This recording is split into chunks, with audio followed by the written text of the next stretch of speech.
Welcome to Cambridge Forum discussing global climate change. I'm Tim Weiskell, a member of the Forum's board. The December 2009 Copenhagen talks on global climate change failed to produce a new international accord limiting greenhouse gas emissions. And more scientists and citizens are realizing that whether or not the international community is able to establish a plan to mitigate the rise in greenhouse gases, current levels of carbon dioxide and the course of industrialization in developing countries point to the need to consider the impacts of climate change and make plans for adapting, not just mitigating, but adapting to its effects. What are scientists learning about the effects of warming? What problems will these effects pose for the populations of the United States and around the world? What should citizens, scientists, and governments be doing to prevent the worst effects of climate change? What we saw in Copenhagen was a kind of uniting of citizens and scientists, and the governments lagged behind.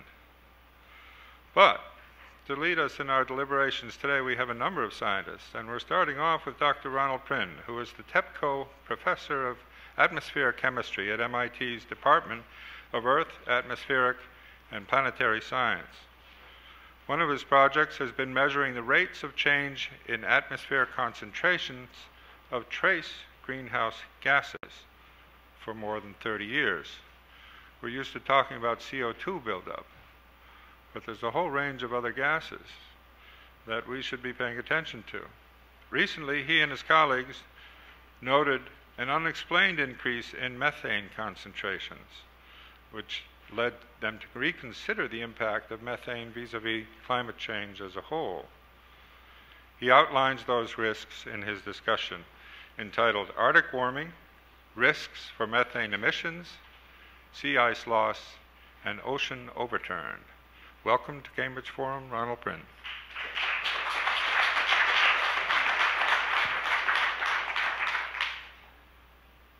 The only thing I'm afraid of is I've only got 20 minutes. For professors at a place like MIT, and I'm sure the same is true at Harvard, is that we're used to speaking for hours.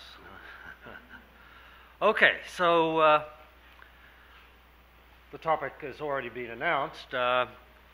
These are views of planet Earth from the Terra satellite, and the one in the middle of the top row is what it really looks like, and all the others that you can see, the continents and so on, have been filtered. Some of them have had the clouds removed, some of them are moving slowly so that you can see the change of vegetation on the land and the change of phytoplankton densities in the ocean.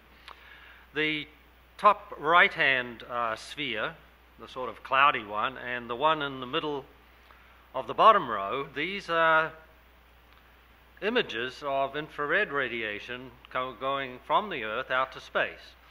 So basically, we've got a simple thing, the climate, and in the simplest terms, we get energy from the sun, and which we absorb as a planet, and then we cool ourselves down by emitting infrared radiation out to space. If these are in exact balance, then we say we have a stable climate. The global average temperature should not change on, say, 10 or 20-year averaging time periods. We are not, in fact, in balance at the present time. And I'll say something about that imbalance shortly. There's something that you can't see in those spheres that is very important about the climate system today, and that is the human influences, and I'll be saying something about those as we proceed. But let's just look back in time, and by drilling down into the ice caps, you can get older and older ice the deeper you go. And you can look at the isotopes of hydrogen and oxygen in the ice, and won't go through the technical details, but you can back out an estimate of the temperature of the snow that precipitated from the atmosphere and then built up to form the ice sheet itself. You can also take hunks of that ice and you can crush it all up and release the gases that were trapped in tiny little pores in the ice, right? So these are archives of old air. And the record in the Vostok ice core, which is at the Great Dome of Antarctica, goes back more than 400,000 years. So the horizontal axis here is thousands of years before present. The BP is before present, not the oil company. The inferred temperature is on the left-hand axis, and it refers to the red trace that you see there. And the temperature is just listed as a deviation from roughly today's temperatures, or more strictly those of the around the 1950 time period, as just a point of reference. So remember that today is 0 is on the left-hand side of the graph, and 400 is 400,000 years ago. So it's the way it's being plotted here. So here we are. This is temperature then, is the red trace. We're in the Holocene, which is around the 0 there. And then, as you see, as we go back in time, say 10,000 years, temperatures drop. And you can see by about 8 degrees centigrade or so, and then they're bouncing around, bouncing around. The tip of the red arrow is about 130,000 years ago, and it's called the Eemian Period. And that was the last warm period as we are in now. We're in a warm period, or so-called interglacial, right? The technical name for this interglacial that we're in is the Holocene. But the previous one is called the Eemian, right?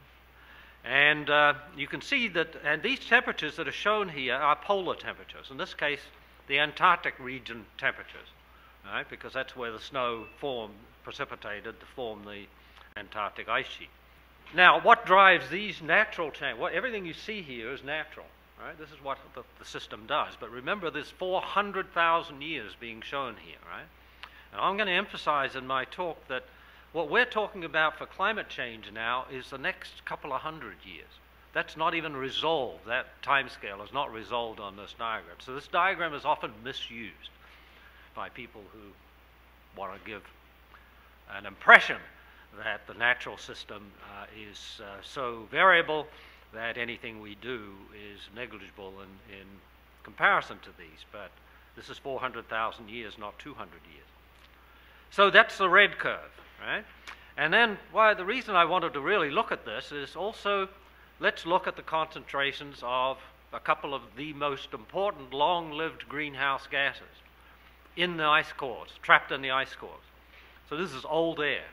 So here is carbon dioxide as the top curve, right? And that's measured in parts per million, as you can see there on the right-hand side with the blue numbers. And you see that it seems to follow the temperature, up and down with the temperature. Not precisely. But then methane, one of the things in my title, follows the temperature almost slavishly, up and down, up and down. It's a remarkable correlation, right? And to an engineer, this is called a positive feedback. Why do I say that? When temperatures are rising, the red curve is rising, right? The carbon dioxide and methane levels are rising, right? Now, those are greenhouse gases, so if they rise, they accelerate the warming, right? So if it warms for some reason, the greenhouse gases seem in the natural cycles to increase with the warming. And then if I get cooling of the system, right, then they decrease. But I can turn that around, chicken and egg, and simply say, well, maybe the greenhouse gases rose a little bit, and then the temperature rose, and then the greenhouse gases rose more, right? That's a positive feedback to an engineer. And when you hear positive feedback for the climate system, it's bad news. We would love to have a climate that was all negative feedback, where we push it in all directions and it comes back to a stable level. That's what negative feedbacks do. So although the positive and negative words sound as though they are defining whether it's good or bad, they are defining whether, when you disturb a system, does it accelerate away from that point, or does it go back to a stable point? So we are looking at a climate system that has positive feedbacks to do with the greenhouse gases. And that's bad news, right? Because it means if we increase greenhouse gases leading to warming, the warming itself will induce the emission, natural emissions of greenhouse gases. That's what this diagram is telling us. Humans have nothing to do with what is there, so this is the natural system. So that's a worry. To explain these temperature changes, as I say here, require large positive feedbacks. That's to amplify the very small changes, right? And we understand that. Perhaps Jim Hansen may say something about that in his talk later in the day. We've got to have these small changes in the solar inputs. Now, those small changes occur by what are called Milankovitch cycles, right? These are tiny variations in the Earth's orbit. And those need to be amplified enormously to give us these big temperature changes. And you can explain these temperature changes if you take into account all of these other rising greenhouse gases that accompany these changes, or the lowering of them that accompany the cooling periods. So it's a reasonably consistent picture. What about the last 160 years? Here is a typical record of how temperatures, global average temperatures, jump up and down year to year. And this is just for the thermometer record. What I was showing you before were inferred temperatures from the isotopes in the ice. So these are real temperature measurements, and you can see year to year since 1850, temperatures have bounced around up and down year to year. And then if you look more carefully, you can sort of see some trends, right? You can see some ups and downs over 10, 20-year time frames, right? And then overall, if you think of climate now as the average over 10 or 20 or 30-year time periods rather than year to year, then you might look at this diagram and see something like that. Just that's not intended to be a mathematical fit or anything. It's just so there it is. You can see that it bounces up and down on these longer time frames, right? Beginning in 1850, rose a bit, and then went down. Then around 1910 began to rise, and then around 1950 or so it began to drop down for 10, 15 years, and then since then it has just steadily risen. But there are these year-to-year variations, right? Now, if you want to do mischief, you can just take the last 10 years of this graph, and because 1998 was one of the warmest years ever seen, then if you just show that, then you'd conclude the world was cooling. So people who do that. And then if you want to exaggerate the warming, you can choose a different period, right? And you can say it's warming by much, much greater than scientists would say that it's going to warm. So you've got to look at these long-term trends. So that's what it looks like. And because it's not nice and even and smooth, it does enable various interpretations. And I'll come back to those interpretations in a minute. There is another very worrisome trend, because now I want to go back to the poles, right? And let's have a look how Arctic sea ice at the end of the winter and at the end of the summer have evolved. Now, this is images from polar orbiting satellites. So the record begins in 1979. Right? So here is that record, right, beginning in 1979. The black dots and the things and the lines joining them, they are for March in the Arctic, which is the end of the winter. Right? Think of that as the end of the winter. And the red are summer, the end of the summer, September. Right? And these are relative to the mean values for the 79 to 2000 period. So it's to look at the percentage difference over this time frame, to express it as a percent, which most people are better able to think about rather than millions of square kilometers and so on. So you can see that the red dots, and focus on those, one thing that you see remarkably is the big drop that's occurred recently. And the smallest ice extent in the Arctic since measurements began occurred in 2007. And it was 1/2 of the ice extent that we had in 1979. It had gone down by a factor of 2. Right? Arctic sea ice, and this is real measurements, images, right? So there's absolutely no doubt about this data.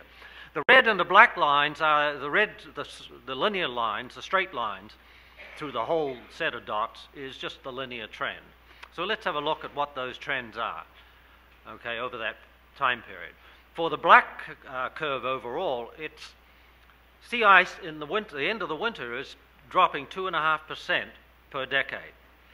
And for the end of the summer, it's dropping at 8.9% per decade, and that's the long-term trend, right?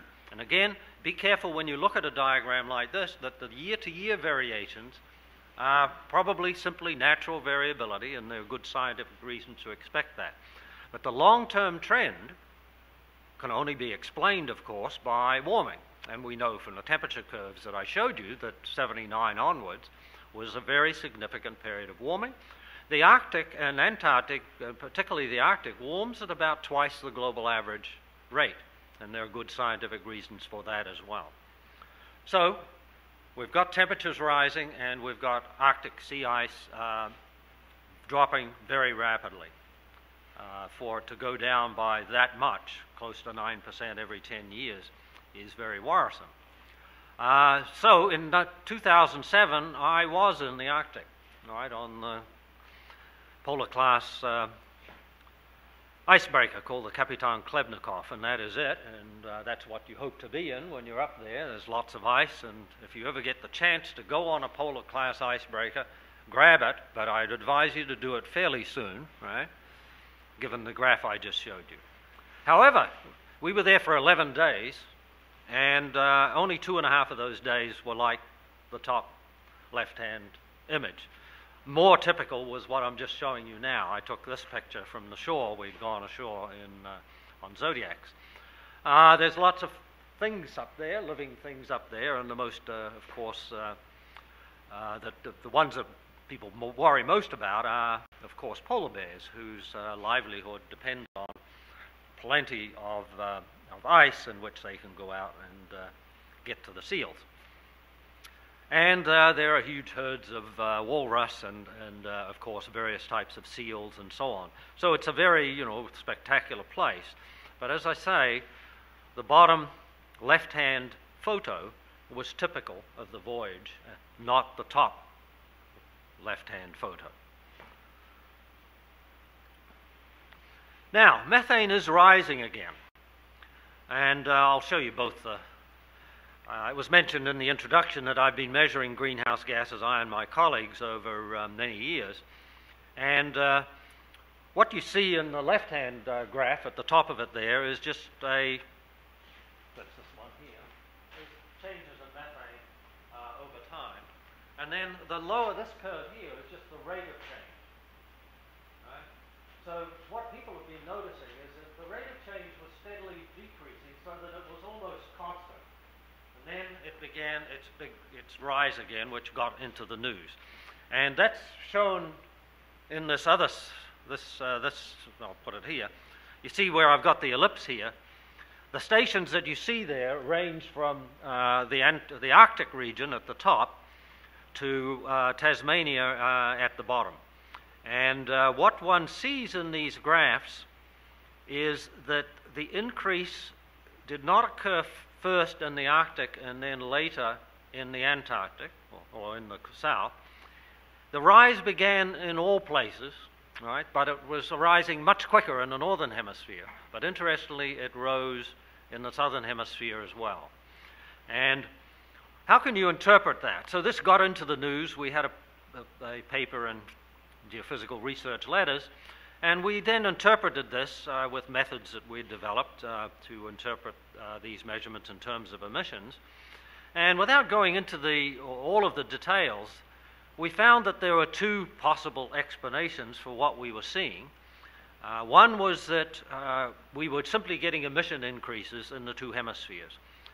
40 teragrams per year. A teragram is 10 to the power of 12, is a trillion grams, okay? That's 40 teragrams per year increase from 2006 to 2007 in the northern hemisphere and 22 teragrams in the southern hemisphere.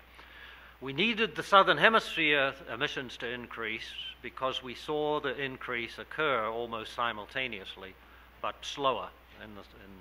However, there is another explanation, and we have another gas that we measure that enables us to estimate the sink for methane, the natural sink for methane, which is a chemical sink in the atmosphere. Those of you who remember some chemistry, the hydroxyl free radical is what hits and destroys methane. Thank goodness it's there, because methane is very, very powerful greenhouse gas, about 25 times more powerful per ton than carbon dioxide. But if this hydroxyl radical sink decreases, then that would be the same as an emission. It would appear to be the same as emission. I've lowered the sink. That's the same as overall in the tendency of increasing the source. And we think this is the more probable explanation is this, and that meant that the increase then in the northern hemisphere, which we do attribute to be the Arctic, is about 20 teragrams per year,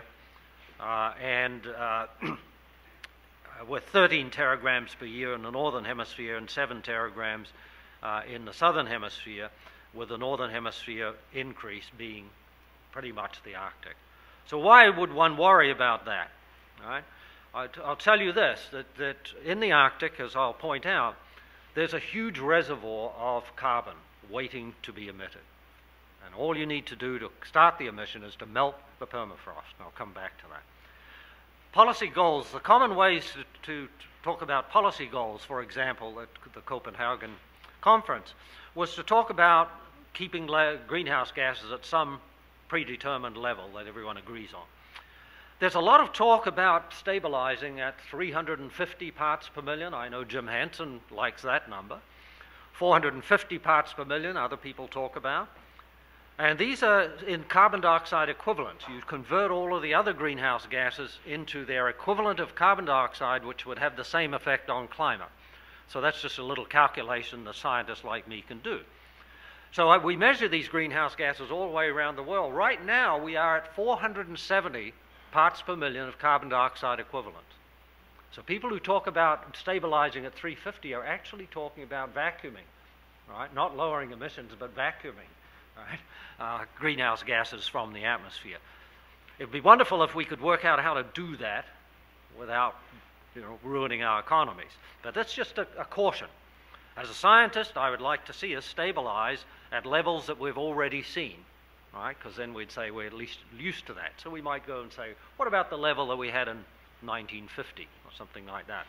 Because we've now been, experienced that for 60 years plus, we see that the planet is not radically changing, although those Arctic sea ice changes are worrisome. The other goal talked about is to keep global temperature increases below specified amounts.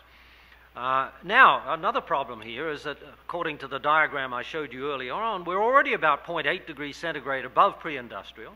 So a lot of people talk about, let's keep it less than 2 degrees centigrade above pre-industrial, right? So that means we've got 1.2 degrees to go, right? But it's even worse than that, because we're already committed to 0.6 degrees centigrade of warming for the current level of greenhouse gases that we have. Even if we stabilize right now, we would get another 0.6 degrees centigrade of warming, right? Because why? Because the ocean is not in equilibrium and it would have to be warmed up, and that slows down the rate of warming, but it doesn't change the final temperature.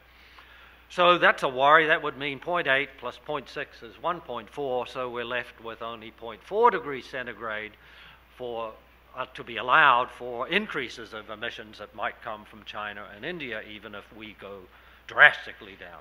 So this is a heck of a tough problem. It is not an easy problem to solve, but we have to solve it. So I'm going to have to speed up, I think.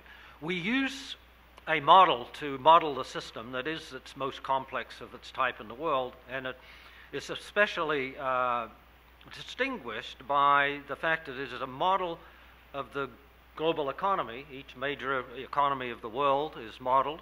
All of its sectors of agriculture and energy and so on are modeled up here, and then associated with each human activity, the amounts of greenhouse gas and air pollutant emissions are projected forward. And we check this against, of course, measurements of the greenhouse gases today, knowledge of the economies of the countries. So that sends these greenhouse gases, those are in the black box there, into a model of the Earth system, which has got all the elements of a climate model, the atmosphere, the ocean, the land, the physics of those entities, but also the biology on the land and in the ocean are very important in the climate system as well. We separate urban areas from the rest of the areas on the land in order to handle air pollution more exactly. And then we have all sorts of outputs of GDP, things like GDP, rainfall, temperature, the net productivity of ecosystems, and so on. And we are able to use this apparatus to answer questions such as, well, if we stabilize at particular levels, right, how much will it cost, right, in the way of the policy? What are the damages we avoid, right? And, yeah, so questions like that. Now, the problem with the climate system and why there's all sorts of debates among scientists is our ability to forecast climate, I will admit to you, is uncertain, right? We don't know exactly what's going to happen. So what we do is we run this model for a particular scenario. Let's say we were going to stabilize at some level. We run it 400 times with different assumptions in the economics model and different assumptions in the natural climate system model, right? And we run it 400 times in a Monte Carlo sense, and then we look at the range.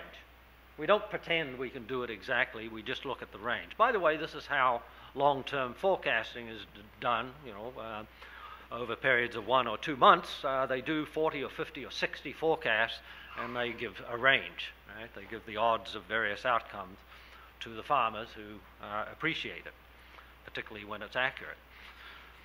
So here are the results of the odds of exceeding various temperature targets for various policy targets. So the 5 policy targets, the one at the top is a policy. It's called no policy. That's what we're pretty much doing today. We have no policy. Stabilize at 900, 790, 660, 550. These are parts per million of carbon dioxide equivalent, right? But carbon dioxide is a significant fraction of those equivalents, right, in all of the cases. So this is giving you the odds of exceeding 2 degrees centigrade above 1990 levels are in this column, the black numbers. So you see, even if I stabilize at 550, I've got 25% chance of exceeding 2 degrees centigrade from 1990. What are the red numbers? They are, if I take the basis as pre-industrial, say 1850 temperature, then the odds of exceeding 2 degrees centigrade, if I stabilize at 550, we're already at 470, is 80%. So that gives you a real sense we've got a problem here. I've already told you we're at 470. 550 would seem to be something we could, with a lot of global effort, we might be able to make it. But there we are. If the target is less than 2 degrees centigrade, we have a problem. So I will move on from there. If you look at the polar temperatures in our projections, so this is going from the left-hand side as the south, and the right-hand side of these graphs is the North Pole, and the median, or the average, if you like, is the temperatures there for the 5 policy cases that I showed you, right? And the upper 95 percentile is the one on the left, and you can see that in that percentile, the upper range of it is 16 degrees centigrade polar warming, Arctic warming. 16 degrees centigrade. All right, what does that mean? All right, so what's up there? Yeah. For sure, no ice. But I've already made that point. It would totally disappear. But what about the permafrost? These little yellow arrows, the hard red lines that you see at the base of the arrows, that's where the permafrost line is today. And that's a projection just for 2.5 degrees centigrade global warming, or 5 degrees centigrade warming of the Arctic region. And you can see that the extent of the tundra is very drastically reduced. If we went to 16 degrees centigrade, we would melt everything, right? So who cares? There's about 1,670 billion tons of carbon stored in Arctic tundra and frozen soils. What does that mean in terms of what we do today? It's about equivalent to over 200 years of current carbon emissions from the burning of fossil fuel. And it's sitting there, it's a reservoir. This is the smoking gun that people worry about, right? If we activate that, and it'll be activated as wetlands with methane coming out of them, that's why everyone got excited when we published our paper in late 2008. They said, is this a smoking gun? Okay, so I'm going to, 2-minute warning I've been given. Thought they did that in football or something. We can project forward, and we do, in this model, and actually show that if we allow the world to warm up as in the polar regions, we do increase the emissions of methane very substantially. We're worried that we're underestimating that increase, by the way. But that's one of the big drivers of the increase in warming, is the fact that greenhouse gas natural emissions are beginning to be activated. So that's bad news. It's a positive feedback, by the way. It's a positive feedback. And you remember how methane slavishly followed the temperature record and the ice core record? So harken back to that. So it did occur. And here it is for the potential. The ocean is turned from top to bottom. And it's very, very important for the climate system. Why? The ocean is taking up heat, and it's taking up carbon dioxide. 1/4 of the emissions of carbon dioxide are very fortunately being buried in the ocean on the 20-year average. Right? Buried in the ocean. 1/4. If the ocean didn't take that up, the quarter would be in the atmosphere. Right? It would be in the atmosphere. Is this sink stable? You've got to stir the ocean from top to bottom to get the heat and carbon sink to be effective. And that circulation is driven just in these regions of the world oceans, right? The North Atlantic and the Circumantarctic, the Ross and Weddell Seas that you see down there, and in the North Atlantic. Could you slow this down, right? You can slow it down. You slow it down by decreasing sea ice. And increase freshwater inputs into these seas. Well, all climate models show increased precipitation with warming. No surprise, and the percentage precipitation increase is greatest in the polar regions. Why? Because in a more warm atmosphere, you can carry more moisture, and you carry more moisture to the poles, and you get more snowfall and rainfall depending on the temperature. So, unfortunately, that means that the things that slow this top-to-bottom circulation are what we expect from global warming. So we have another thing at risk. And the calculations we've done with the ocean model within that big global system model I talked about suggest that if we exceed about 620 parts per million, then we will essentially shut this circulation down, right, because of the increased freshwater inputs and the lack of sea ice formation, or very low sea ice formation. And once it's shut down, it just stayed shut down for another 900 years. Even if we stabilize carbon dioxide levels, once it is shut down, it stayed down. Right? The ocean is a very complex system, and it's got a big time constant associated with it. If I sink water in the polar regions at the tip of these arrows, typically it will be 1,000 years before that water reappears at the surface again, if it goes down to the bottom. So that's one of the problems, that once we disturb the deep circulation, it's a long memory. So this is the final view graph that I'll show. What I've got here is what we're doing today. This is no policy wheel. We call this the greenhouse gamble. And this is just showing you the odds for the case of no policy that I showed you earlier. Remember that was the one where we got to 1,400 parts per million of carbon dioxide equivalents by 2100. So here are those odds. So you see that 3 degrees centigrade, let's look at the 3 degrees centigrade, about 97% chance of exceeding 3 degrees centigrade, right? And that means 6 degrees centigrade Arctic and Antarctic warming, roughly. A bit more in the Arctic, less in the Antarctic. So this is a dangerous wheel. Right? How much sea level rise would you get? I believe there's a speaker going to talk about sea level rise, so I'll leave that to him or her. So this is not a wheel you'd want to spin. We stole this off Vanna White, by the way, those of you old enough. What would we buy with stabilization even at 660? Right? And here's that wheel. Here's that wheel. The odds of 3 degrees centigrade and greater warming have dropped drastically. Now they're only about 10, 12% chance instead of 97% chance. And that's the nature of stabilization and the nature of how the climate system responds to it that leads to this. And we're spinning this wheel today. Right? And I would opine that we should at least be spinning the wheel that's on the left-hand side, or even better, the 550, and if we could ever afford it, a 450, but I think 550 is what we'll probably head to. But right now, as most of you know, nothing is being done. Nothing. You indicate that the methane may be the smoking gun. It sounds more like a flaming gun. I mean, it would be something that would happen in eruptive force. Will this affect the ocean clathrates, that is, the methane gases that are trapped within the oceans themselves?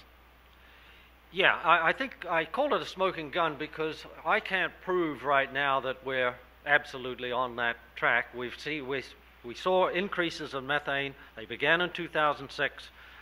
The rate of acceleration of those emissions was greatest in 2007 through 2008, and now it's settled down. Still increasing, but it's not at quite the rate that it was increasing in 2007 and 2008. So we've got our finger on the pulse, right? Think of it as a smoke detector, right? And so we'll watch it. We will watch it. The problem in this climate system with the sort of nonlinear or thresholds, some people call them thresholds, tipping point, the name is maybe a little exaggerated to the way things are really working. It is a positive feedback. These are positive feedback. That's worrisome because once you start these, a positive feedback accelerates you away from the state you're in, right, and moves you more and more, and in this case, to a warmer and warmer system. So as a scientist, that's what I worry about most, right? So I don't want to go anywhere near these situations where the positive feedbacks begin to take over, to then lead to changes that exceed even those direct things that we're forcing through our own emission. And there's risk, and I think how you respond to that risk just depends, I think, on what worries you, right? My view is that we only have one planet to live on in the next 200 years. Maybe in 1,000,000 years or 10,000 years from now, that's a different story. But that's irrelevant. Let's just look at the next 200 or 300 years. We know there's only one planet, and we can't head west like we could do 200 years ago. That's what makes me concerned, is that if we move into a world that's got all these positive feedbacks all activated, and I can't tell you exactly what level of greenhouse gases would do that, then we're playing a big game. That's why we call it the greenhouse gamble. You, sir. Yeah, my name's Jim Laurie, and you made a comment about the biggest way to break down methane in the atmosphere was this hydroxyl ion, and I just wondered, what is I didn't really understand what your thoughts were on that. So. Yeah, so this is pretty complicated chemistry, but air pollution produces ozone, right? And this is rather interesting. And ozone then, with water vapor, is able to produce this hydroxyl free radical. So the interesting thing is that one way we could lower the hydroxyl free radical inadvertently, of course, is if we would lower air pollutant emissions, right? It's one of those things where you suddenly see, what may be good for one thing is not good for the other. So that's a complication. But we do monitor the OH levels. Okay, I understand that. Yep. Hi, my name's Peter Whittemore, and hopefully this is a simple question, maybe too simple, but is there a particular canary you're keeping your eye on in the mine right now? I would say there's about 10 different birds. The canary is one of them, right? And so I think one has to look at, as I often, when I give talks about the things I'm most worried about, they are the polar regions, because they are warming much faster today than the global average. They are warming faster, particularly the Arctic, than we have in our models. So I look at the Arctic, and as the next speaker I'm sure will point out, if we melt the ice sheets, even parts of them, we are talking about massive sea level rise. But I'm not going to give numbers because that's stealing thunder from it. So then it would be the square area of square footage of square acreage of ice, or the temperature? Is there any one particular thing? So two things. I would say the temperature, because I'd be thinking about the activation of the melting of the tundra and the release of these greenhouse gases. And secondly, I'd be looking very carefully at Greenland and Antarctica, assessing the rate of melt, the rate of net loss. Right? I'd look at those above all, those two. But I could make a list 10 times longer than that. But those two. So at least two canaries. The question is, what's causing it, and can we do anything about it? As far as I can understand, in Roman times and in medieval times, there were both warm periods, which were warmer than it is now, and of course there was not an industrial civilization. Several million years ago, there were, I believe, 20 times more carbon dioxide in the atmosphere than there is now, and there was an ice age. From the books I've read, I understand that changes in the sun, namely the increase or decrease of sunspots which emit magnetic radiation and divert cosmic radiation from outside the solar system, those sunspots make the climate get warmer, and when there are no sunspots, the climate gets colder.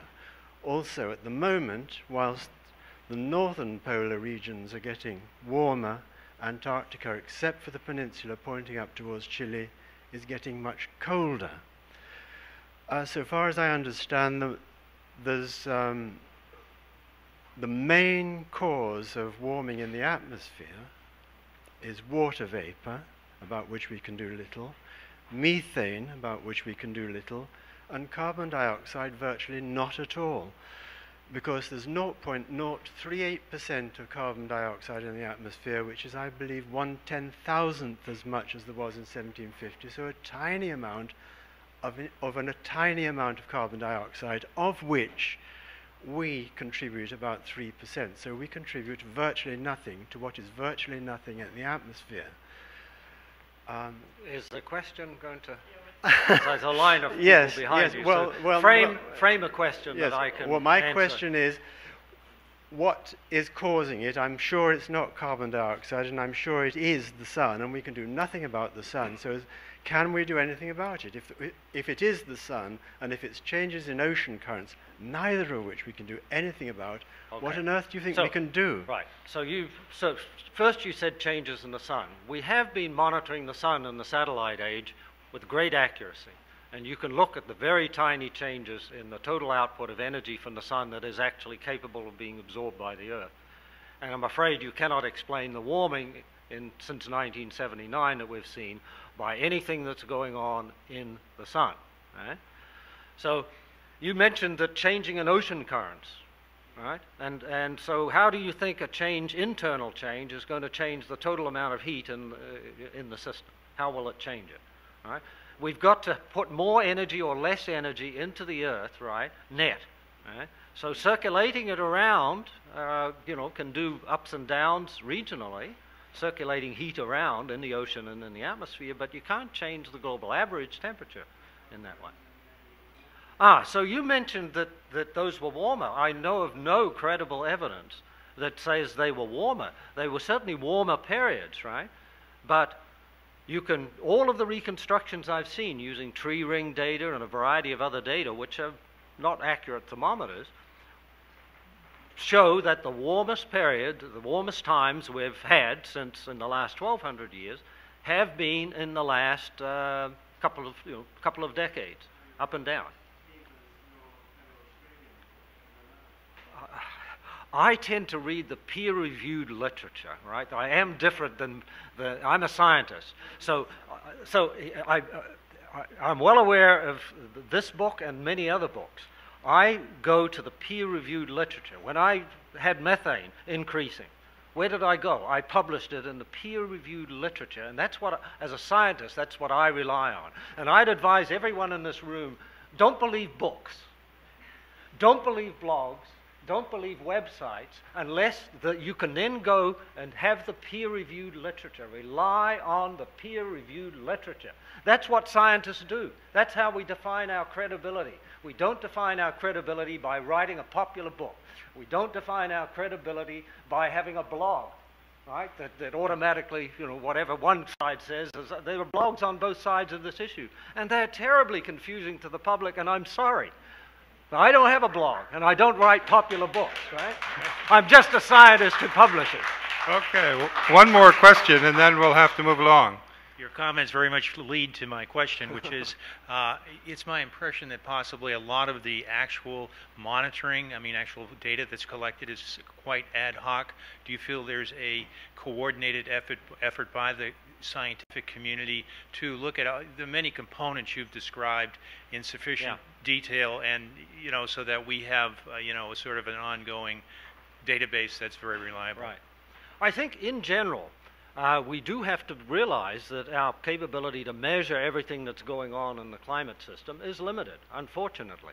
I wish that people 500 years ago had got thermometers and began a set of measurements with thermometers 500 years ago. And then the question that was this gentleman here brought up, we wouldn't be relying on tree rings and corals, right, to give us a sense of what was going on back then. And these are tree rings that are largely in a very tiny area of the world where trees last for 1,200 years, or they're still there. So I wish we had better knowledge of how the Earth has changed, particularly in the last few hundred years, because that's the time frame we want to look forward. I wish we had better knowledge. That's why in our projections you'll notice that we had a very wide range. Those wheels had a wide range of temperatures, and that's because the observations of the climate system, say in the last couple of hundred years, do not constrain the way we handle the ocean and clouds and reflecting aerosols. They don't constrain them well enough to make a very accurate forecast. So that's why we've resorted to the probability approach and don't pretend that we can do it exactly. Then you look at the value of a policy by comparing the two wheels. Say, would I rather spin these odds that sit in that left-hand wheel that was the spinning one, or would I rather see the right-hand one being spun? Because that's what we're talking about. We're talking about risk and lowering the risk. Going from the left-hand wheel to the right-hand wheel is a clear example of lowering the risk. Okay, we have to actually move on, but thank you very much, and please, in fact, join me in thanking Ron Penn.